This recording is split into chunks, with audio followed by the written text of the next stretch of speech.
Shalom, shalom, shalom. All praises to Yahweh by Shem Yahushua. Call Allah Yahweh by Shem Yahushua. Barakatah Yahweh, Barakatah Yahushua. All glory and honor to Yahweh in the name of His Son Yahushua. Fisherman of Zion back with another video through the spirit of power of Yahweh Shem Yahushua. Don't count this as a light thing to do. All glory and honor to Yahweh in the name of His Son Yahushua. Yahweh, according to God, the Most High, the Almighty.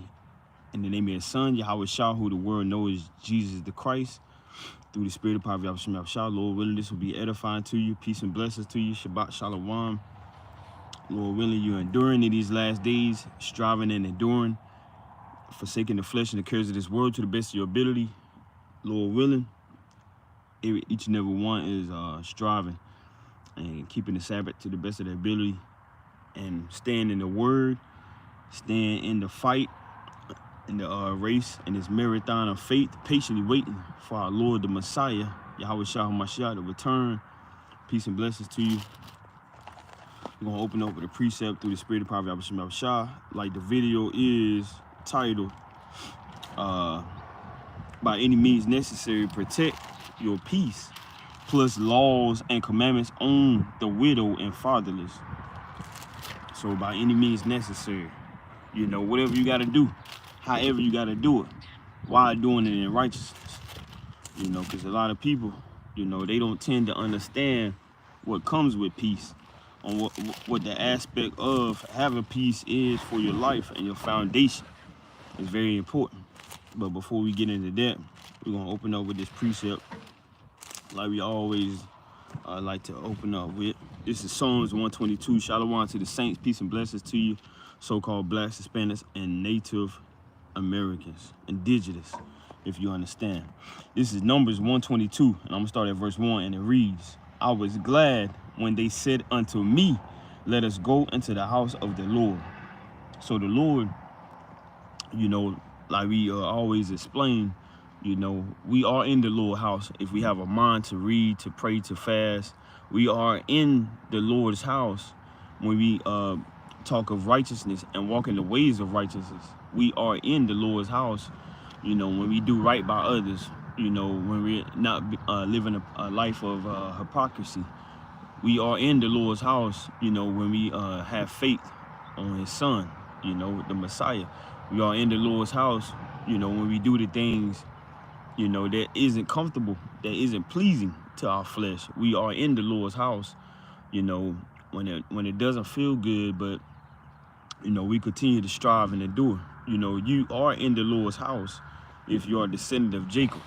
You know, everybody wasn't able to go into the sanctuaries and into the temples in the days of old, but it's a more spiritual thing now. You know, we can't physically examine and have the knowledge and understanding on who the actual who's actually an Israelite, who's actually an Edomite, a Moabite, an Ammonite, an Amalekite. You know, the Most High actually, you know, gave us the spirit to be able to bear witness and to have faith and to be able to have the things that He issued from the heavens. But on a deeper level, you know, you want to be glad.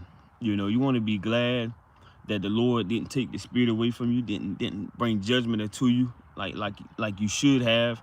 Whatever lifestyle you're living, whatever wickedness or righteousness you're bestowing and following, you want to be glad, and you want to ask the Most High to increase your zeal to be glad, regardless of how you see things in life, because we living in a world that's so engulfed with wickedness, you know, and a lot of people are glad to be in wickedness. And how many people actually are glad, truthfully, not just saying it, actually are glad, you know, to keep His commandments, to try to love one another, to try to better themselves on who they're around and who's around them. A lot of people don't have that mindset, you know. So like King David said, I was glad when they said unto me, let us go into the house of the Lord. It's not just only a church. It's not just only you going into some building, but when the Lord has a spirit on you and has things set up in your life, you know, you want to look at that and take advantage of that, because that's not something to be sad about. You know, you may not have no money. You know, you may have diseases in your body. You may have pains. You may have weaknesses. You may have elements. You may have family problems. But one thing you should be glad about is that the Lord allow you to have His riches, His wisdom, His knowledge, His understanding. And you may not even understand a lot, but look, you may have, you know, grace. You may have mercy, you know, which goes beyond understanding. You know, you may have protection. You may have a hedge. You may have guidance, you know, which goes way beyond what money can buy. Because you can have $1 million, or, you know, you can have 100,000 a year, or whatever you want to classify yourself as having. But when the Lord take His hands off of you, then what do you have? You have everything that the Lord created against you. So that's something to be glad about, you know. So like we gonna get into, not gonna play around or beat around the bush, you know, by any means necessary. By any means necessary, whatever it takes, whatever you gotta do. What is your peace? What is your peace to you? What do you value your peace? You know, do you put a value on your peace? Can somebody buy your peace? You know, so like, what are you exchanging for your peace? Because what a lot of people don't understand, you know, a lot of people may not understand what peace is. You know, so I'm gonna get this in the NLT, and then I'm gonna get it in the King James version. This is Hebrews. Let's go to the book of Hebrews. This is Hebrews chapter 12. Hebrews chapter 12, and I'm gonna start at verse 14 in the NLT, and it reads,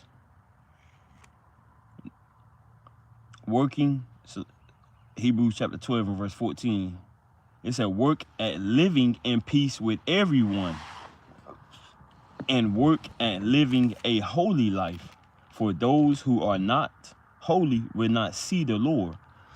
So are you working to have peace? Now, this ain't a peace where everybody's on your good side, because we know the Lord said he didn't come to bring peace. You know, he come to bring a sword. Let me get that real quick. So this ain't a peace that everybody is just you know, I'm cool with everybody, you know. Everybody's on my good side. This is Matthew chapter 10, and I'm gonna start at verse 34. Matthew chapter 10 and 34, and it reads, think not that I am come to send peace on earth. This is red letter, so this is the Messiah speaking. Matthew 10 and 34. Think not that I am come to send peace on earth. I came not to send peace, but a sword.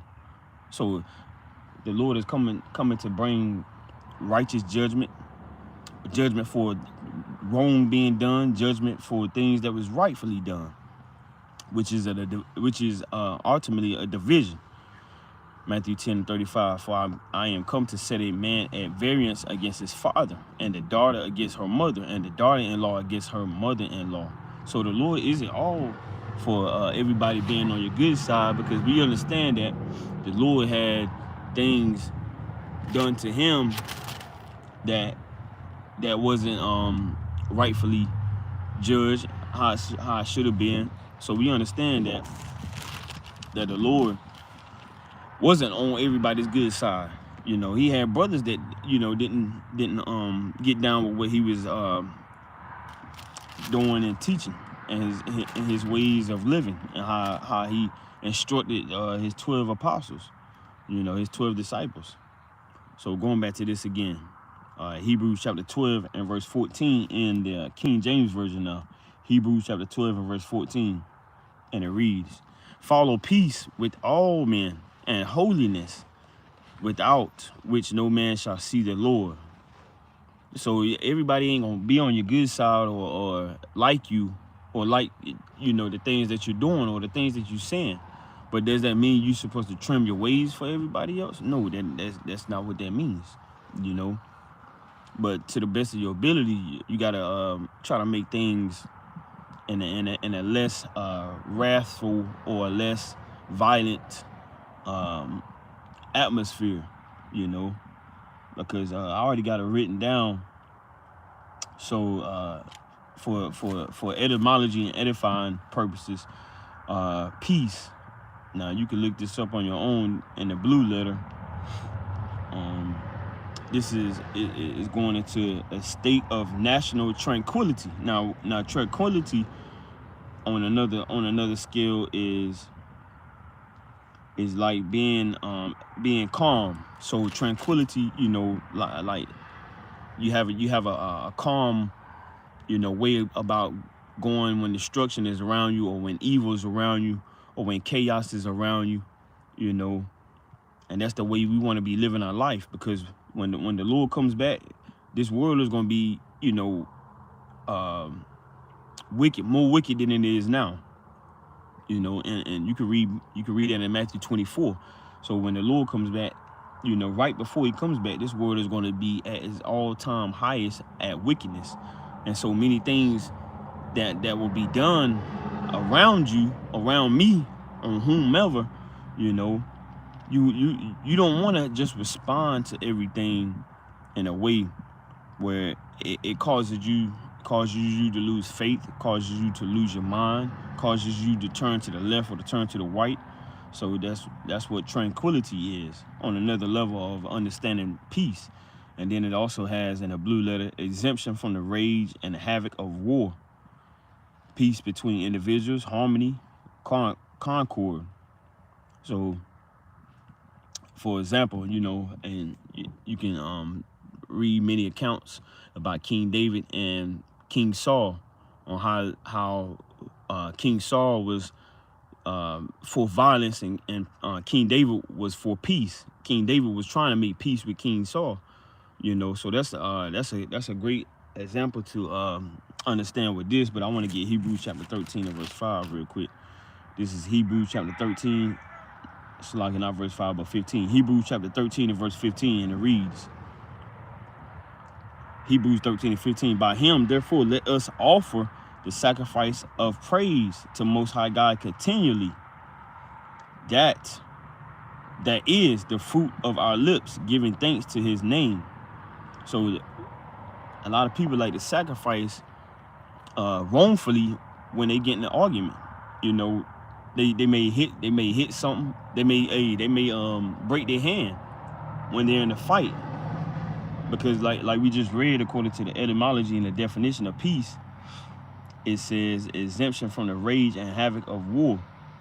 Meaning, you know, you're not wrathful like somebody else would be in a war zone, or in a chaotic argument, or some type of fight, you know. So many things will be done according to not realizing the sacrifices that are made in war, or in the argument, or in the fight, you know. So a lot of people, they like to give their peace away, you know, their peace of mind, or their calmness, or their way about living a peaceful life. And they like, and right then in their moment, they cut ties with people. They cut off family members. They cut off loved ones, or they make decisions right then in their moment that is not right, you know. And, you know, decisions could be made based on a 30-minute problem, you know, however long the argument is, or however long somebody is at odds with each other. So the Lord said, Hebrews chapter 13 and verse 15, by him, therefore, so by the Lord, let us offer the sacrifice of praise to Most High God continually.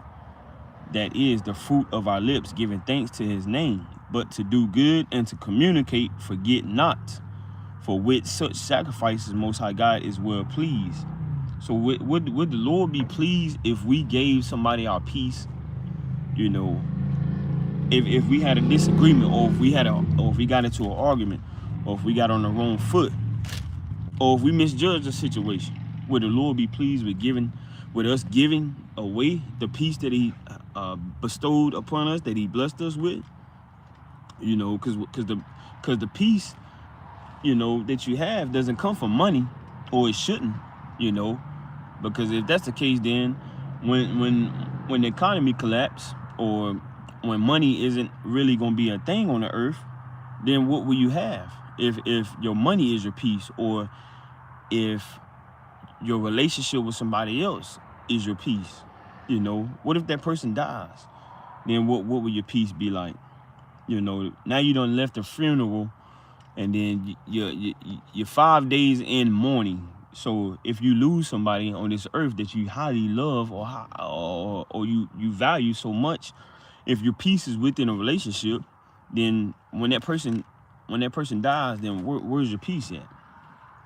So you shouldn't have your peace within somebody, or some status, or some financial status, or within some job. Because a lot of people, if they lose their job, you know, you would think, you know, they would go out looking for another job. If they lose their job, certain people in this world, if they lose their job, you know, they would go out and be doing worse than what they was when they had a job. Meaning they'd probably be stealing, killing, you know, robbing people, stealing from their own folks, you know, and they would do things where it would cause them to not even be able to sleep at night. You know, they can't sleep without a gun, or they can't sleep without a knife, you know, or they got to sleep in a bathtub, you know, they got to put 7 locks on the doors, you know. You done gave your peace up. You gave your peace away to the spiritual demon Satan at that point. So let's go to 1 Peter. So what does your peace, how do you value your peace, you know? And a lot of people, they don't take time out to think about that, you know. So this is 1 Peter chapter 1. So like at 1 Peter chapter 2, and I'm gonna start at verse 5. 1 Peter chapter 2 and verse 5, and it reads, I'm gonna start at verse 4. To whom coming as unto a living stone, disallowed indeed of men. So the Lord, he was rejected, but chosen of Most High God and precious. Ye also was chosen of the Lord, as lively stones are built up a spiritual house and holy priesthood, to offer up spiritual sacrifices acceptable to Most High God by Yahweh Shah HaMashiach, as it says Jesus the Christ, which we know his name to be he who saves in the Paleo Hebrew. So these sacrifices that we dealing with on a spiritual level, you know, it's an everyday process. It's not I had peace last week because I didn't have to pay no bills, but now this week my rent is due, so now I don't have peace. This is not how it works. This is why it's important for us to pour and to give so much into the most spiritual thing that you can give yourself unto, which is the King of Kings and the Lord of Lords. You know, because the peace that he gives and the peace that he offers is not of this world. You know, and we're gonna read about that. It's not of this world. The Lord doesn't give us peace the same way as the world does. When you was a little child, you had peace. You know, when you was in grade school, you had peace. You was able to do this with your friends. You was able to go to games. And when you got to middle school and high school, but when you became an adult, it seems like things went to the left. So that's not the case when it comes to the Lord. It's going to be highs, it's going to be lows, it's going to be pain, it's going to be trials and tribulations, there's going to be some sufferings, a whole lot of sufferings, you know, depending on how the Lord got things set up for you. But, you know, you shouldn't want to give that away, you know, for a relationship with somebody. Now, you know, you see a lot of men, as well as a lot of women, you know, they always say when things go bad, I gave this to you, or I gave this to you. I gave so much of my time to you. But you got to understand that the foundation that you should have set up in your life is to be given the most to the Most High, you know, the Heavenly Father, the creator of the heavens and earth, you know. And then, you know, because we all had past experiences in you know, in life where we may have dealt with somebody and it didn't go the way we wanted it, you know. So now we start pouring our heart out to that person, saying, you know, I gave you this, you know, and I was so faithful, you know, I did right by you. I even turned away from my family, you know. We not supposed to be doing that,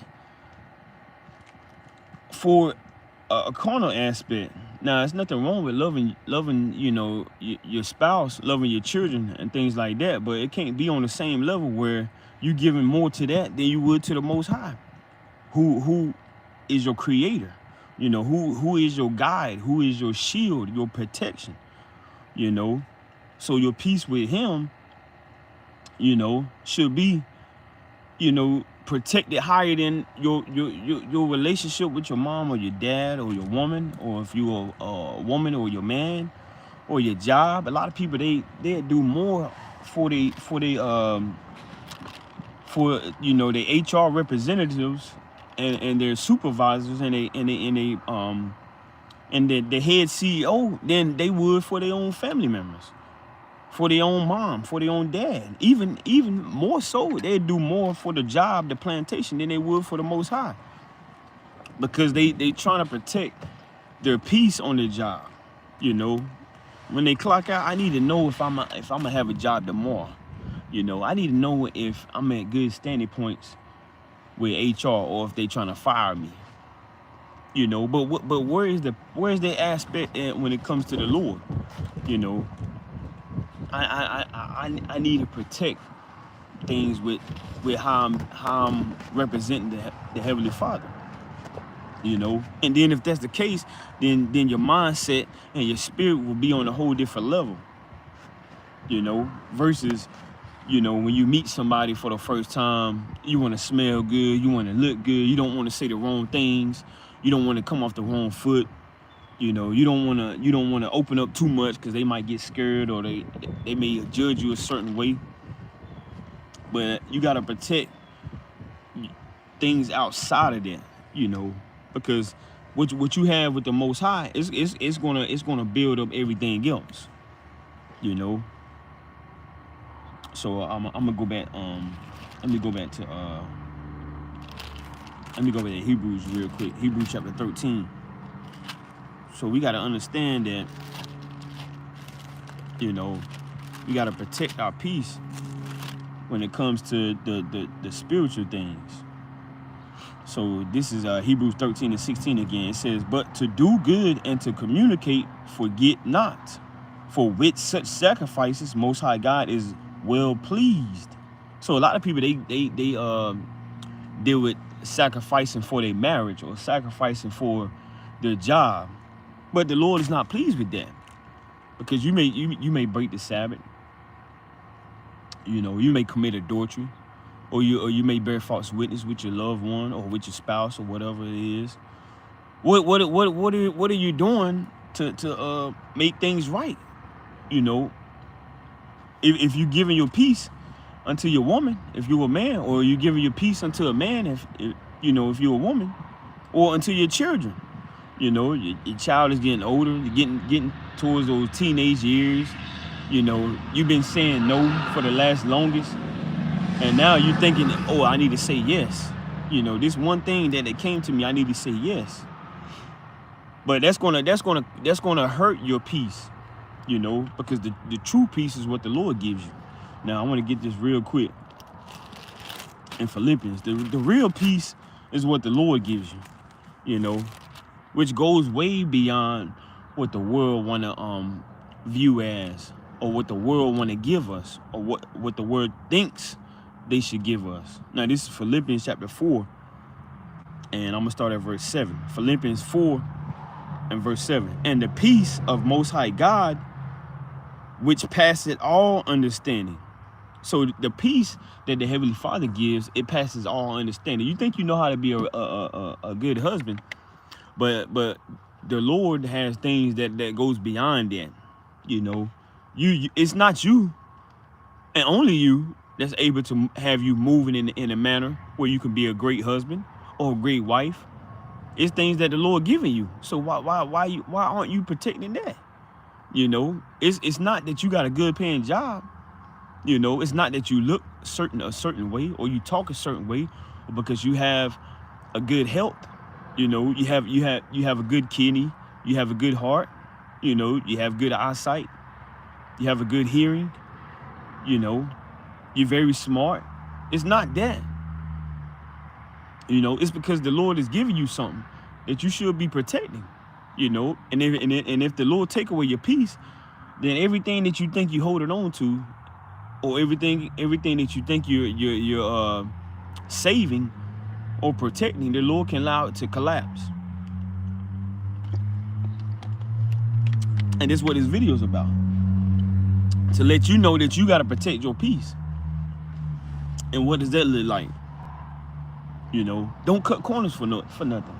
If somebody feel like, you know, you and that person isn't on the same level as y'all used to be, because you're doing better for yourself, meaning you're keeping the commandments and the faith of the Most High, you know, you got to protect that. You know, don't stop doing right to try to save your relationship with somebody else. You know, you gotta protect what you and the Most High got going on. And then if everybody else want to walk away, then hey, it is what it is. If your job want to fire you, then hey, do what you gotta do. And if it's causing certain problems in your mind, your mental state, or even, you know, you stressing to the point where your chest may be hurting, you gotta protect your peace. You know, because what you and the Most High got going on, and the Heavenly Father, the creator of the heavens and earth, he's going to give you the peace of mind that you need. He's going to give you the structure that you need. It's not going to be, oh, you know, I'm afraid my daughter might leave. You know, she's about to turn 18. You know, she's not seeing the same things that I'm seeing. She's not understanding the way I'm understanding. Maybe I should let her go out Saturday night. You know, maybe I should let her go out Saturday. You know, maybe I should keep the Sabbath by myself and let her do her thing. Since you know, that's gonna mess your mind up. That's gonna shatter and destroy your peace. You know, you may be in a relationship. You may be courting, or you may be married. You know, and your opposite may not be seeing eye to eye with you. You know, and you might be on the fence. You know, maybe we should go to that party. You know, I just have my fringes on. I just, you know, stay back and not eat because I don't want to eat no pork. And that's gonna rattle your peace, you know. And that's why it's important for you to protect that, because the Lord did not give everybody what you have and what you're building. You know, I'm not gonna allow my woman or my children or my job or any brother in the congregation or in the truth in any kind of way get in the way of the peace that the Lord has given me. I gotta protect that at all costs, by any means necessary. And you do as well. You have to you cannot let money get in the way of your peace. You know, now you're secretly doing things to try to get up in this society. And you think your spirit is gonna be on the same level as it was when you just didn't give a cent or two, you know, and you think you're gonna still uphold yourself, and your mind is gonna be off. You know, how you maneuver in this life is not going to be the same if you don't protect your peace. So this is Philippians chapter 4 verse 7 again. And the peace of Most High God, which passeth all understanding, shall keep your hearts and minds through Hamashiach Yahweh Shah. So the Lord is going to allow you through his son to be able to have a solid foundation, to where regardless of what evil is going on around you, you're going to be 10 toes down, patiently waiting on the Lord. You know, whether that be bodies dropping left and right from some type of disease that we never heard of, or whether, you know, World War III officially kicks to the point where, you know, bombs is dropping. You protecting your peace is going to lead you all up to that road of martial law, FEMA camps, concentration camps. You know, your family members turning on you, looking for you, trying to speak bad on you. So the peace through the Lord, through the Messiah, is going to keep your mind. You know, it's not going to be that you know how to remember Bible verses. It's not only going to be how you know what Bible verses you need to quote. It's going to be your peace that the Lord gives you, you know, keeping you calm, you know, your integrity within that. All of that ties into that. All your integrity and your faith and your fear for the Lord all ties within that peace. You know, it's all in coherence with it. So it's going to keep your mind stable. It's going to help you, regardless if you're alone, regardless if you got somebody around you or not. That's going to be able to help you maneuver and help you not only get older physically, but help you grow in the spirit as well. But if you cut corners and you know, have a respect to persons or look at somebody in high regards that you need to protect your relationship with them, then your peace, you're gonna give somebody the ability to destroy it. Now I want to get this in St. John 14 real quick. This is St. John chapter 14, and I'm gonna start at verse 27. St. John 14, start at verse 27, and it reads. I'm gonna start at verse 26. St. John 14 and 26. But the Comforter, which is the Holy Spirit, it says Holy Ghost, but we understand it to be the Holy Spirit. But the Comforter, which is the Holy Spirit, whom the Father will send in my name, he shall teach you all things and bring all things to your remembrance, whatsoever I have said unto you. So that's what's going to comfort you. Because if you ain't got peace, how are you comforted? How are you comfortable? You know, we're not comfortable in this society because, you know, we're working and, you know, we're making ends meet. We're comfortable as an Israelite because the King of Kings and the Lord of Lords is guiding us, is our shepherd, is upholding us, is leading us by the pastures in the waters. You know, nourishing our soul, nourishing our mind, you know, giving us all that we need, the word, wisdom, knowledge, understanding, assurance, you know, grace, mercy, and waiting patiently for that deliverance, you know. So the Lord gave us this peace, you know. Didn't he breathe on let me get that real quick in John 20, St. John 20. So the Lord is not only giving you, you know, things from the heavens, he's breathing on you, you know. And if you want to destroy your peace, you know, by going out of your way and doing things that's not pleasing in the eyes of the Lord, just to protect your relationship with somebody else, then the Lord, he may stop breathing on you, you know. Now this is St. John 20 and 22. And it reads, now I'm gonna start at verse. This is a beautiful chapter right here.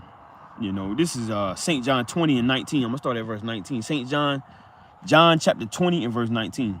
And it reads, then the same day at even, being the first day of the week, when the doors were shut, where the disciples were assembled for fear of the Jews, came Yahushua and stood in the midst and said unto them, peace be unto you.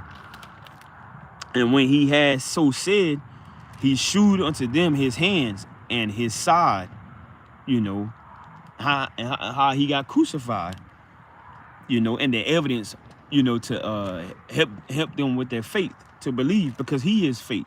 Having faith is believing in things that you haven't seen. So he had to show them something so they can see. Verse 20, St. John 20 and 20. And when he had so said, he shewed unto them his hands and his side. Then were the disciples glad when they saw the Lord.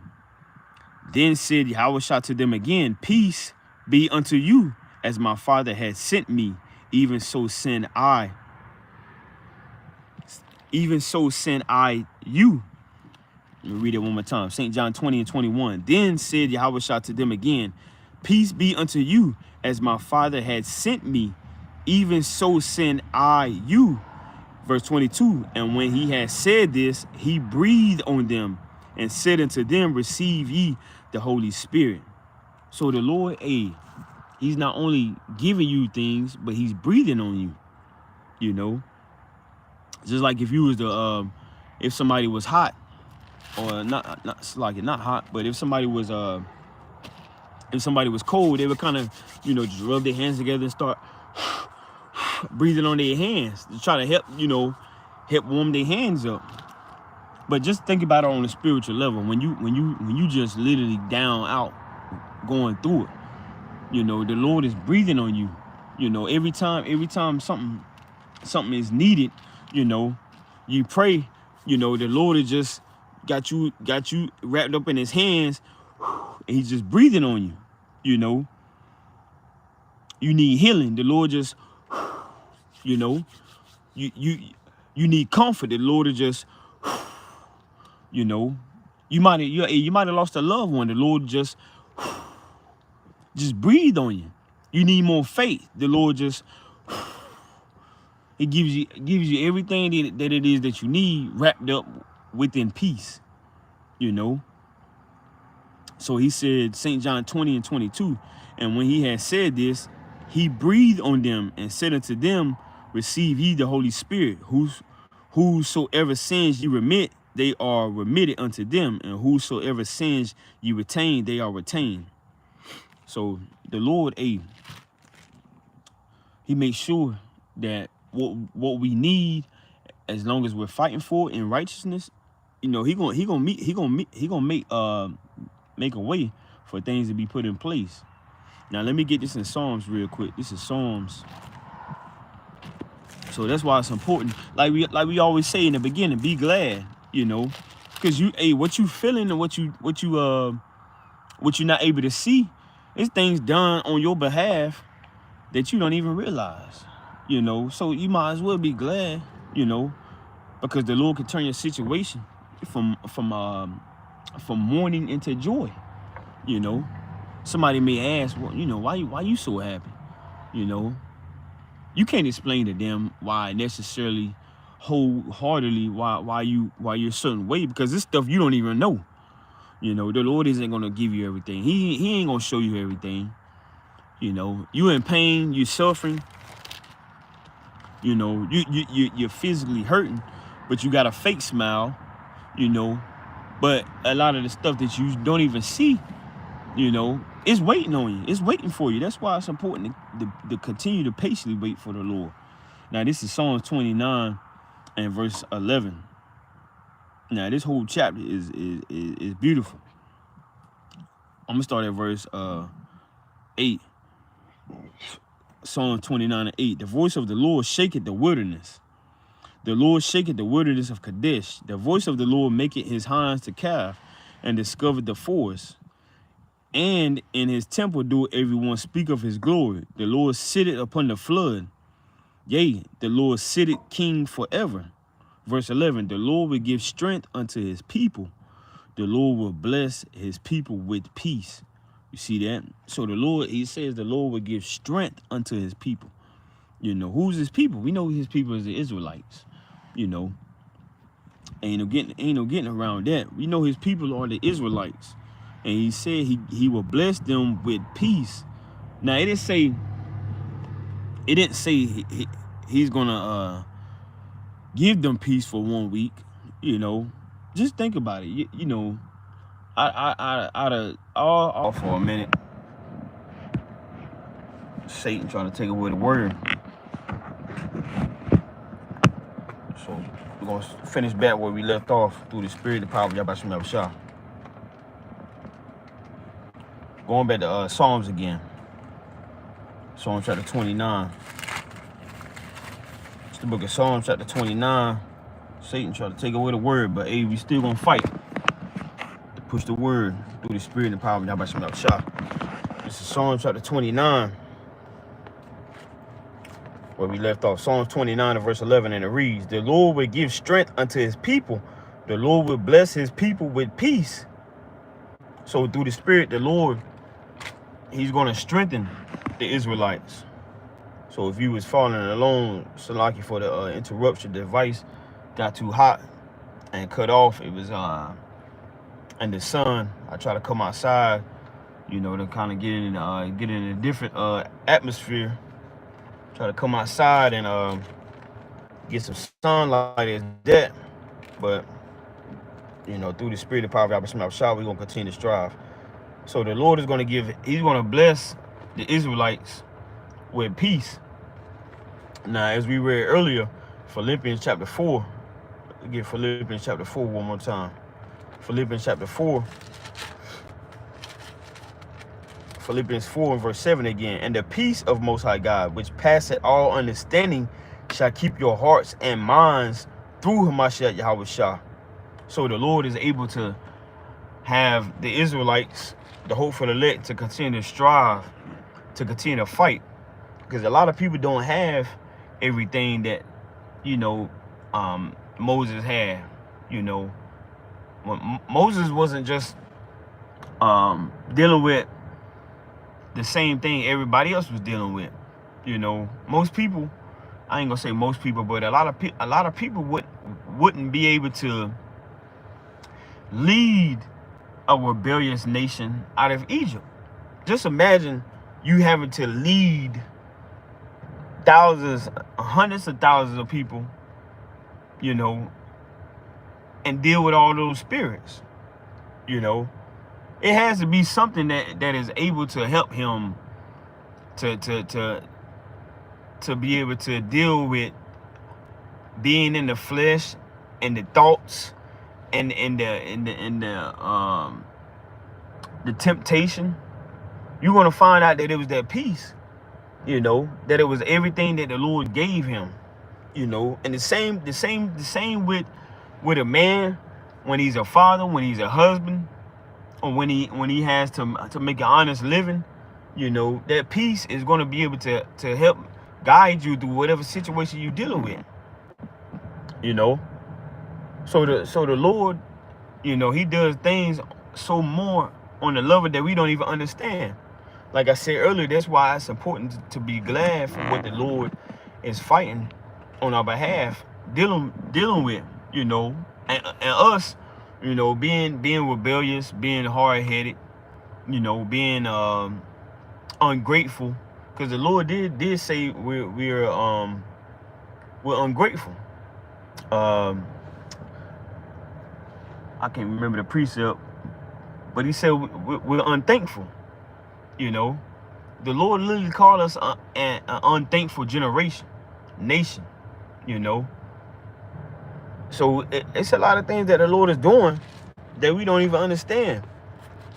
And that peace is very important. Now I want to get this in Psalms 119.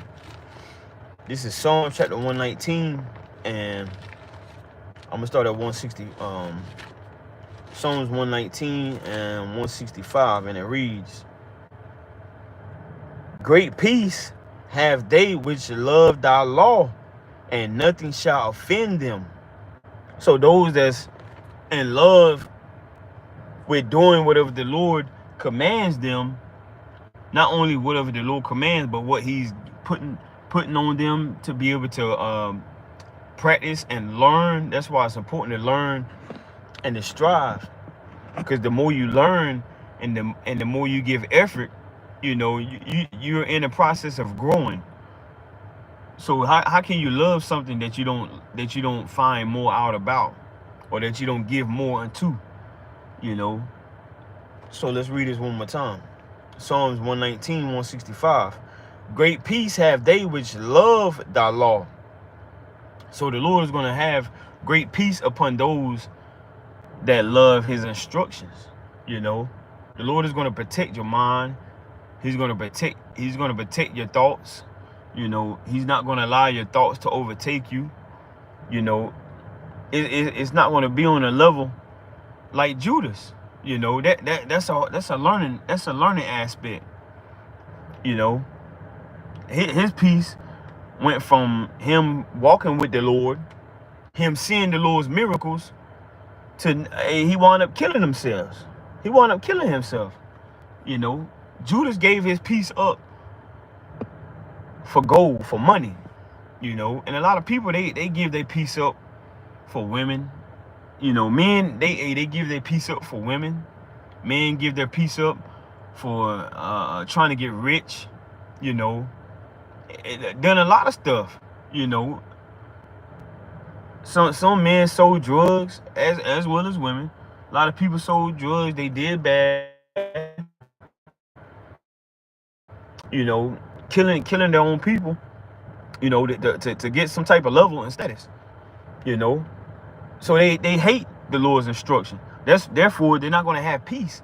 They're not going to have that mindset to be able to help them in an everyday world where it's nothing but wickedness all around us, everywhere we go.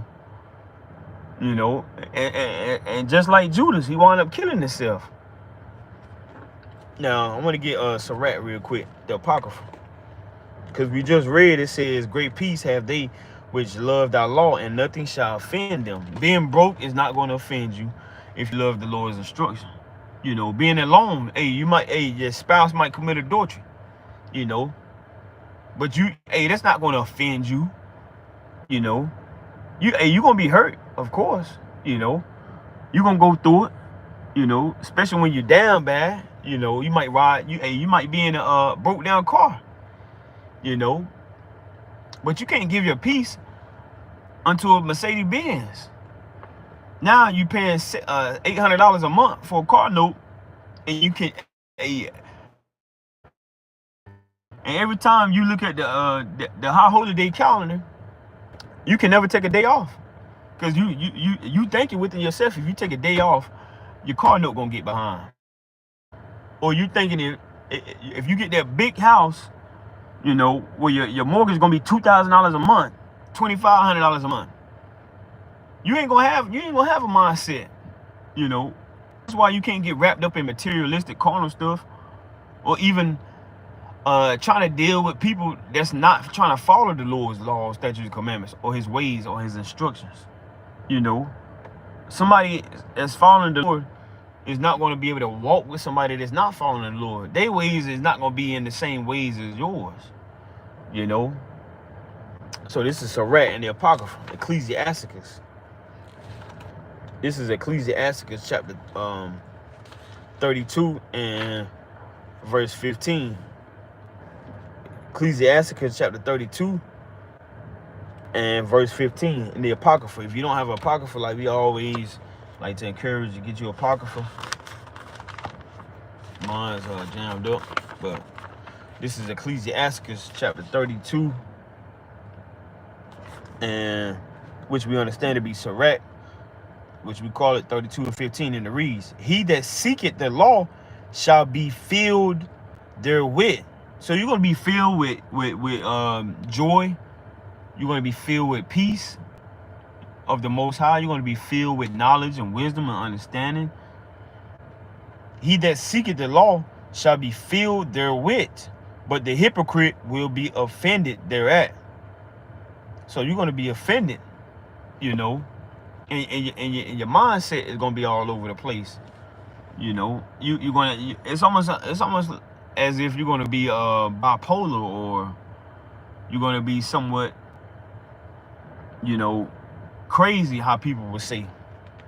So read it one more time. He that seeketh the law shall be filled therewith. And we know the Lord fills his elect, you know, his chosen, with, you know, things that he promised us. Now I'm gonna get Psalms real quick. Psalm 73. This is Psalm chapter 73, and I'm gonna start at verse 26, and it reads, Psalm 73 and verse 26. I'm gonna start at verse 25. So like, I'm gonna start at verse 24. Man, this whole thing is beautiful. I'm gonna start at verse 23. Psalm 73 and 23, and it reads, nevertheless, I am continually with thee. Thou hast holden me by my right hand. And when the Lord has his spirit on you, when the Lord is protecting you, it's almost, you know, as if he's literally holding your hand, and you can feel it, you know. Verse 24, thou shalt guide me with thy counsel, and afterward receive me to glory. Whom have I in heaven but thee? So yeah, you might be married, you know, or you might, you know, you probably got you a big family, you know, big congregation. You probably got a lot of cars. You probably got a big house. But who do you have if you ain't got the Most High? You know, your woman might love you if you're a man, and your man, he might love you and take care of you if you're a woman. But ain't nobody on the same level as the Most High. You know, you might got your business, you know, where you work for yourself and you make your own hours, and you know, you can determine, you know, what you want to do according to your business. But without the Most High, we ain't got nothing. You know, nothing is guaranteed. Here today, gone the next day. You know, here and now, maybe gone 20 minutes. You know, everything getting taxed. You know, really ain't nothing guaranteed but family. But then on another level, your family can turn on you. You know, I can speak from experience. You know, somebody say they love you, and next thing you know, they doing things as if you think they want to kill you. So who do you have besides the Most High? So it reads, Psalms 23 and 25. Whom have I in heaven but thee? And there is none upon earth that I desire beside thee. So I don't, like King David said, I don't desire nothing and nobody but the Most High. Just imagine that. You know, just imagine that. Everybody else freaking off and seeking pleasures unto their flesh, wanting to lay down with you know, whomever, and however many times they can lay down, want to smoke, drink, party, you know, club, want to do all they can, you know, to fulfill their desires according to the flesh. But the righteous, the elect, said, you know, I don't desire nothing more than the Most High. Just imagine that. You know, that's a peace that, you know, you can't take away. You can't take that away. That's a peace you can't take away. So like, you know, kind of, you know, zealous, passion, spitting all over the place. So like for that. But it says, Psalm 23:25, whom have I in heaven but thee? And there is none upon the earth that I desire beside thee. That's the peace that you want to have and fight for. You know, that's the peace you want to protect. And if you a man and if you a woman that strives for that and that's moving in that spirit, you cut from a different cloth. You know, because you see many things on earth, you hear many things on earth, but nothing is fazing you. You know. Now verse 26, my flesh and my heart faileth, which is gonna do. You know, your flesh is gonna wax old, fade. You're gonna get some scars. You know, you might get a common cold. You might catch might catch the flu, pneumonia or something. You know, your mind might tell you to do this, might do that. But that spirit, that peace that the Lord is giving you, you know. But Most High God is the strength of my heart, which is your mind, and my portion forever. It says, my flesh and my heart. This is Psalm 73:26. My flesh and my heart faileth, but Most High God is the strength of my heart and my portion forever. You see that? Verse 27, for lo, they that are far from thee shall perish. So if you far away from the Lord and you're giving your peace unto others, far away from the Lord, you giving your peace unto this world, you're going to perish straight up and down. Your thoughts isn't going to be how it's supposed to be, according to how you can maneuver in the aspect of righteousness in the eyes of the Lord. It's going to be, if you perish, it's going to be according to the wickedness of this world.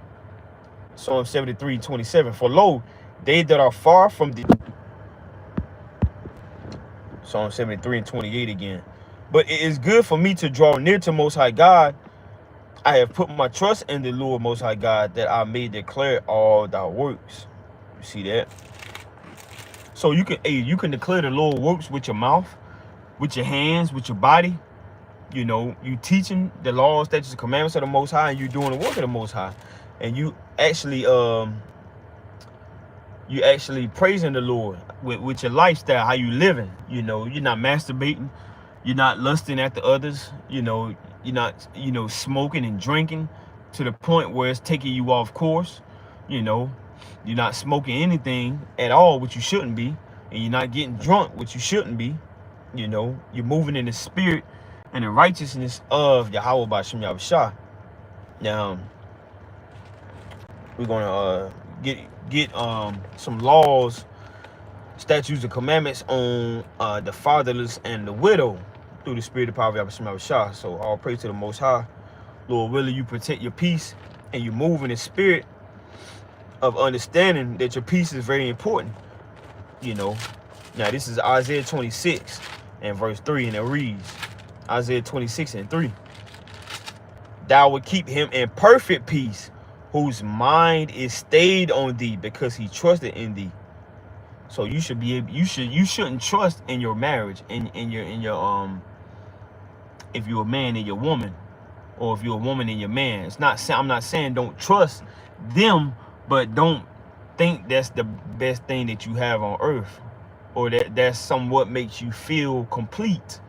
You know, because a lot of people may feel like if they don't have somebody on their side, they don't feel complete. You know, a lot of people may feel like that. It was King David who, when he fought for his brothers and their wives and their children and his wives and his children, that it was the Most High that was with him. You know, and it was the Most High that delivered them and restored unto them all. You know, it was Joshua that knew that the Lord had held the sun in his place until victory was conquered, until victory, you know, was made known. You know, it wasn't their sword, it wasn't their weapons, it wasn't their horses, it wasn't their chariots. You know, so that's where our peace should be reside at and held in the foundation of the Most High, and we protecting it at all costs. That's what we should be striving for. Now I want to get this in Exodus 22. Now this is touching on the fatherless and the widow.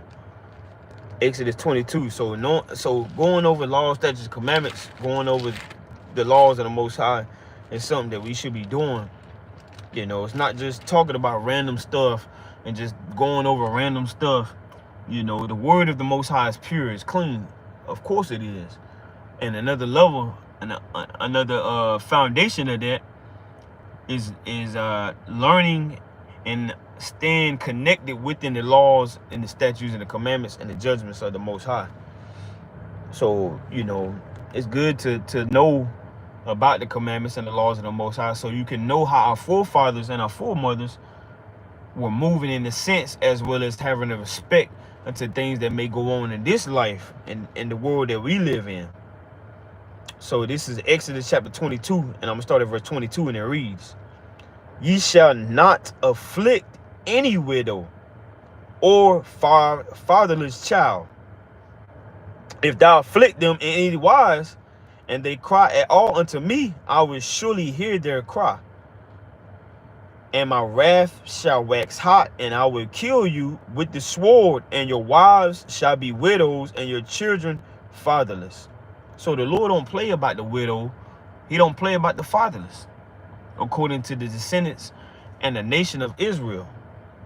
So one more time, Exodus 22 and 22.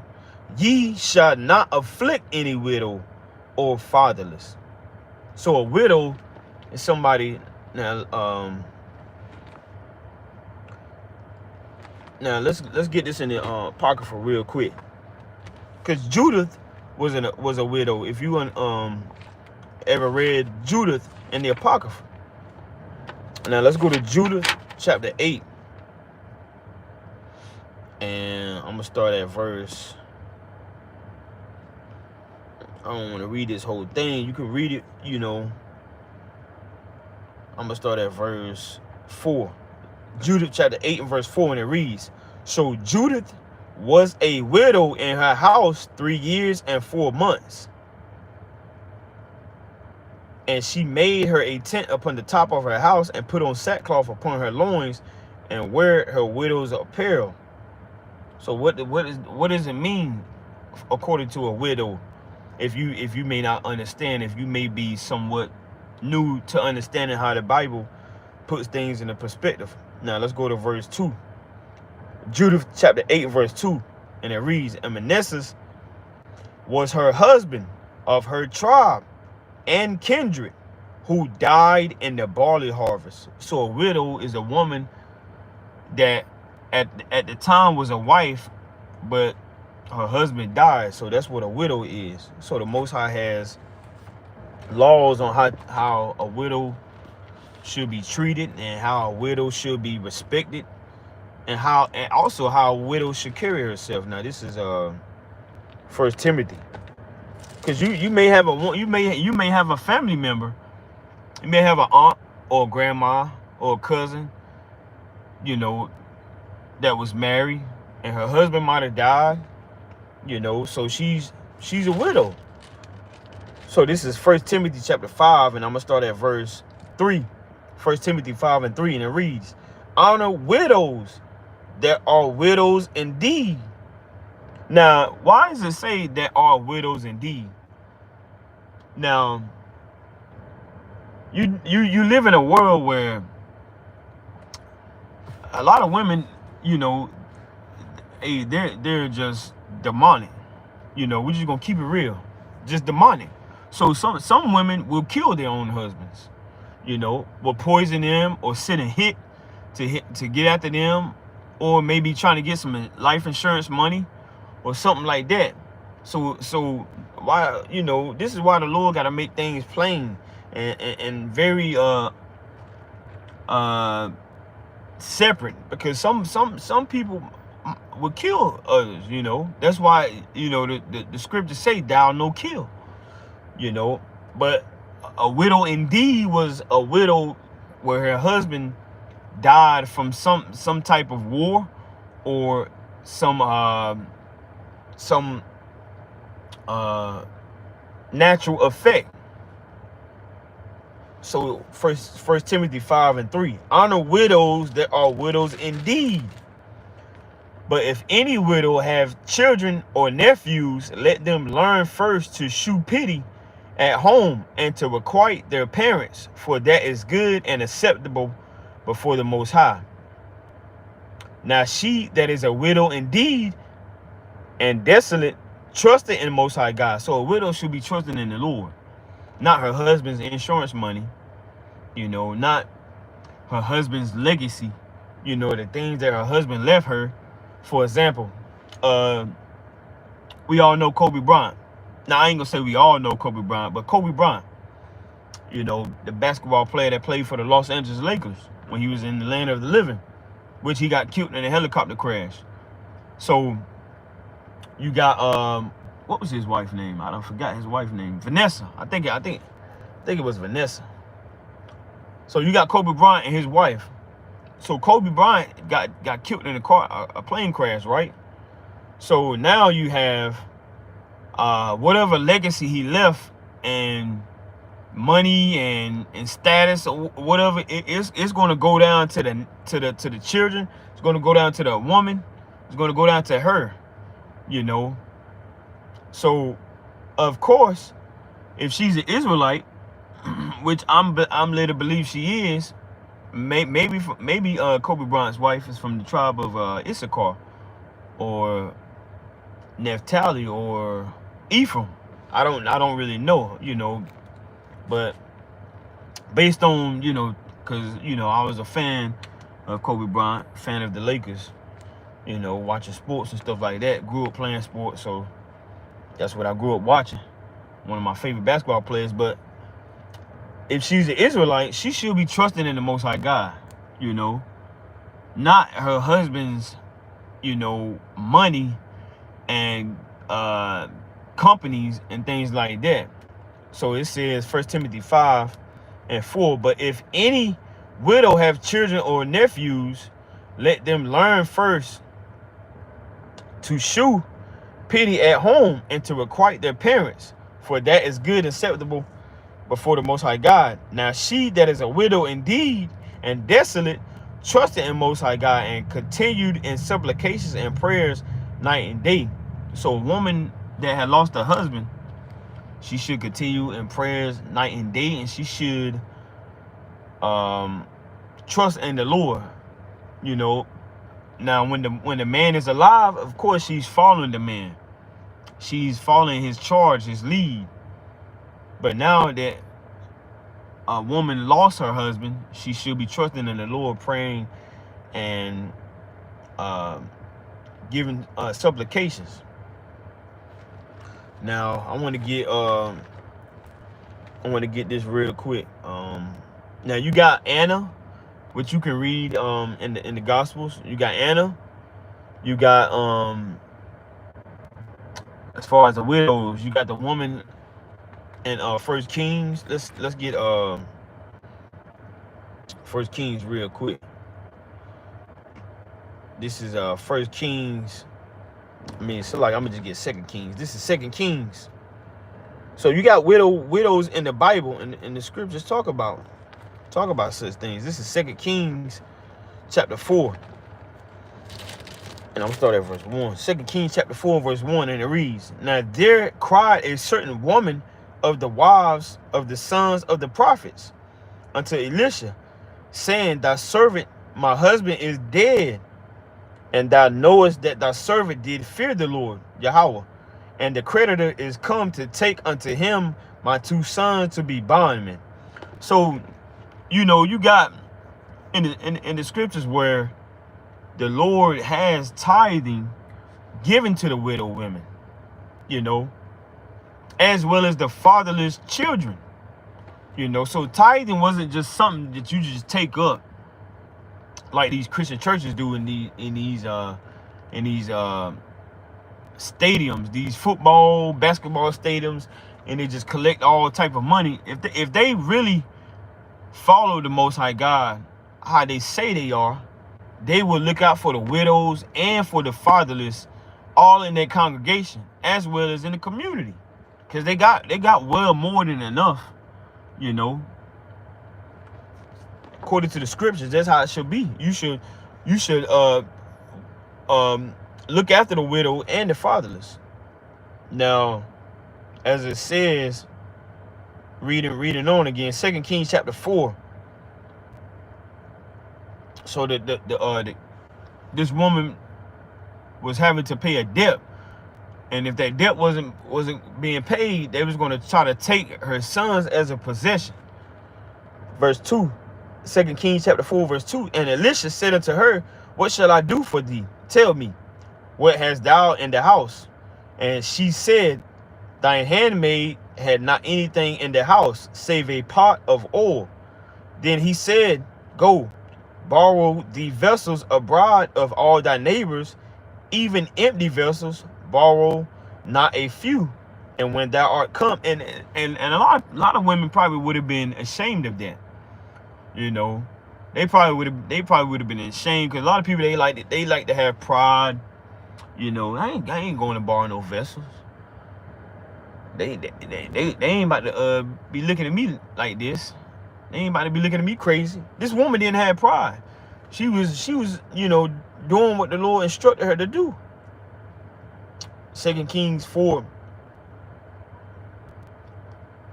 and 3. Then he said, go borrow the vessels abroad of all thy neighbors, even empty vessels, borrow not a few.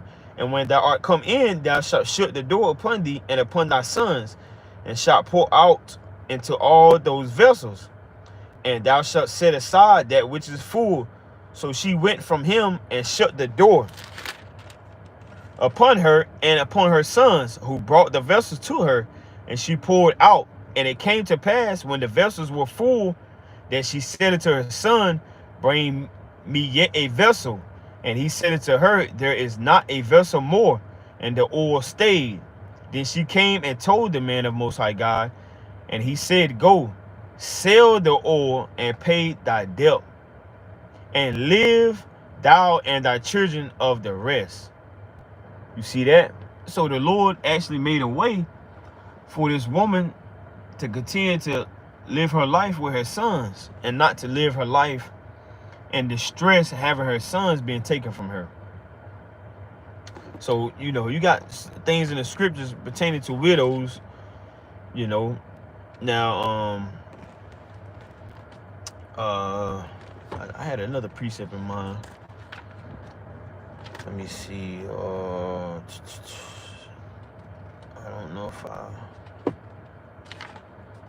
so we're gonna touch on the fatherless, because you live in a society now where some, you know, their fathers are dead as well.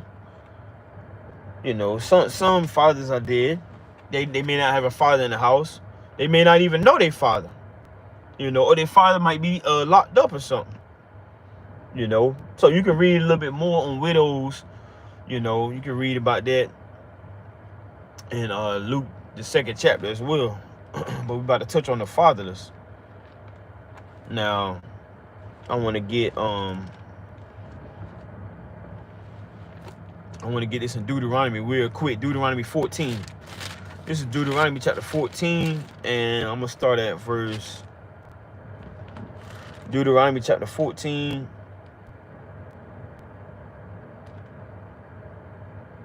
Let me see where I want to start at. I'm gonna start at verse 22.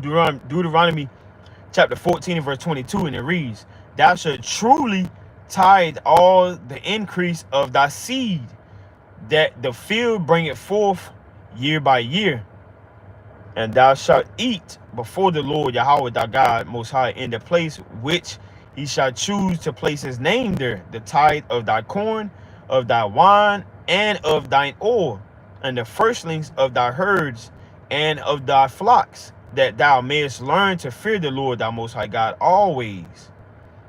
And if the way be too long for thee, so that thou art not able to carry it, or if the place be too far from thee, which the Lord Yahweh thy Most High God shall choose to set his name there, when the Lord Yahweh thy Most High God had blessed thee, then shalt thou turn it into money, and bind up the money in thy hand, and shalt go unto the place which the Lord Yahweh thy Most High God choose.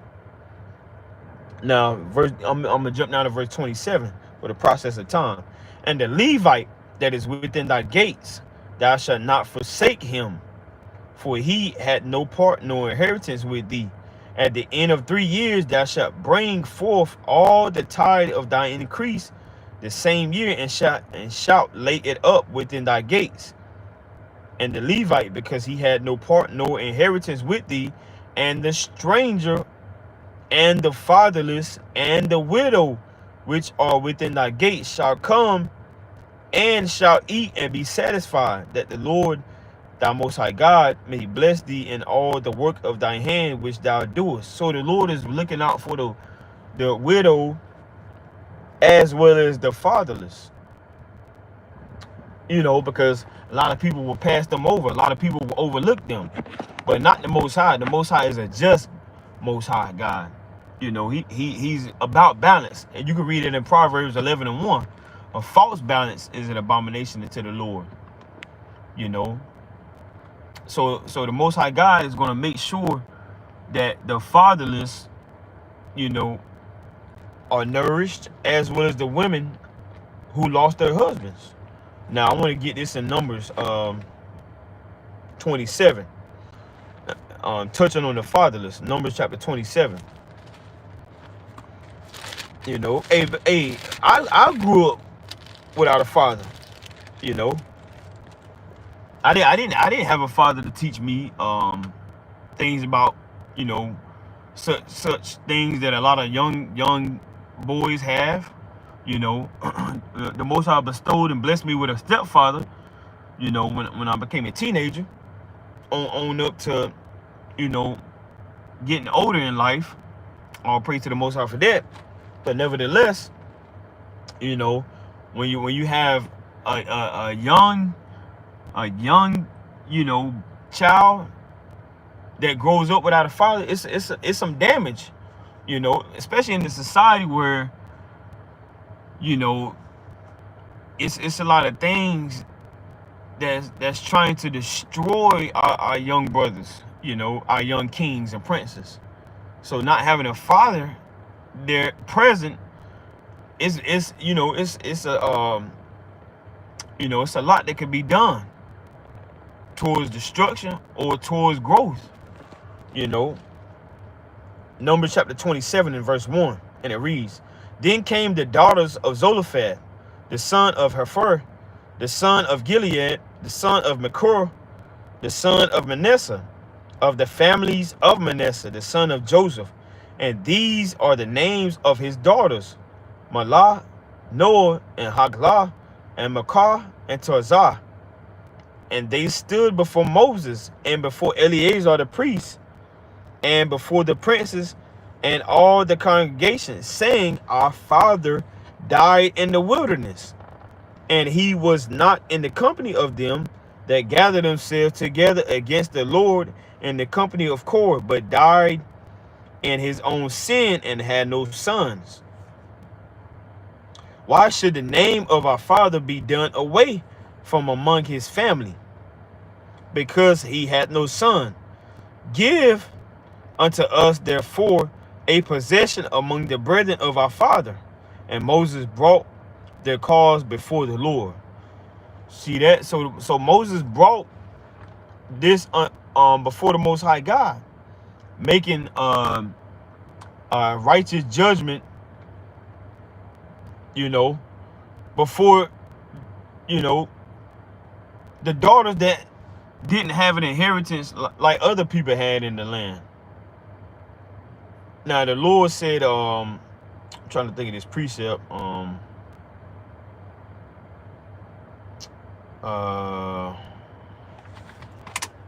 Let me see. Let me get this real quick. This one is a rat that I want, but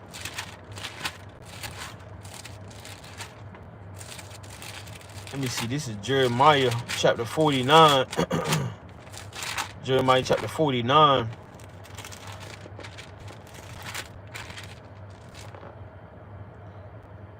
Jeremiah chapter 49 and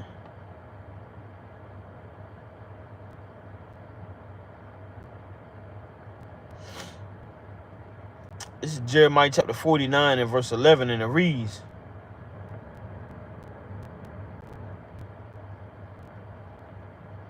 Leave thy fatherless children, I will preserve them alive, and let thy widows trust in me. So the Lord, even through the prophets, spoke about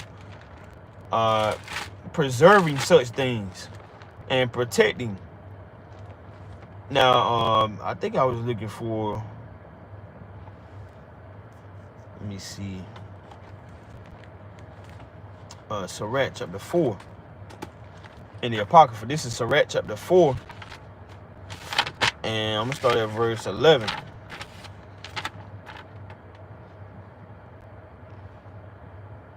Sirach chapter 4 verse 11 in the Apocrypha, Ecclesiasticus chapter 4 verse 11 in it. So like in verse 10. Ecclesiasticus 4 chapter 4 verse 10, and it reads, Be as a father unto the fatherless, and instead of a husband unto their mother, so shalt thou be as the son of the Most High, and he shall love thee more than thy mother. So like it, than thy mother do it. So the Lord, he likens and he honors those that, you know, take his instructions in high regards, because this is a law. The Lord said, look and watch over the fatherless as well as the widow, and don't afflict them, as well as, you know, be as a father unto the fatherless.